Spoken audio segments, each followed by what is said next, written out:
Кардиограф, ингаляторы, искусственная вентиляция легких. Якутские медики в ближайшее время получат новые автомобили скорой помощи. Согласно приказу, на столичной подстанции останутся 5 машин. Остальные будут распределены по районам. 13 машин, 12 машин на базе УАЗ и 1 машина на базе Ford Transit для специализированной бригады скорой помощи города Якутска.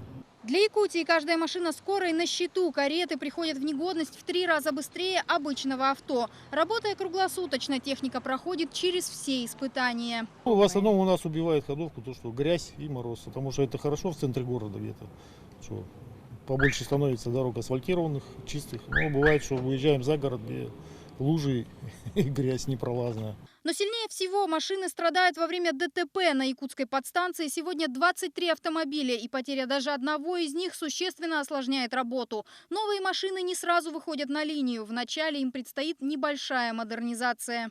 При поступлении новых машин водители в первую очередь отправляют их на доработку. Чтобы автомобиль в суровую якутскую зиму прослужил дольше, механики утепляют салон и проводят усиление кузова и ходовых частей автомобиля. Вместе с машиной во время тряски страдает и нежное оборудование. На экстренный вызов бригада едет с высокой скоростью. И что творится в этот момент в салоне, трудно представить. Экипаж старается как можно крепче закрепить приборы, а некоторые предметы и вовсе остаются лежать на полках.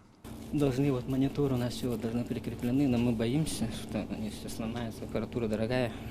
Раз приедем из-за дороги, что дефибриллятор из-за износа или из-за чего-то сломается, человека не с чем будет реанимировать. Новая партия скорых заменит в республике всего 6% авто. Медики надеются, что это будет не последняя передача, ведь чтобы полностью заменить изношенные кареты в Якутии, необходимо около 100 машин.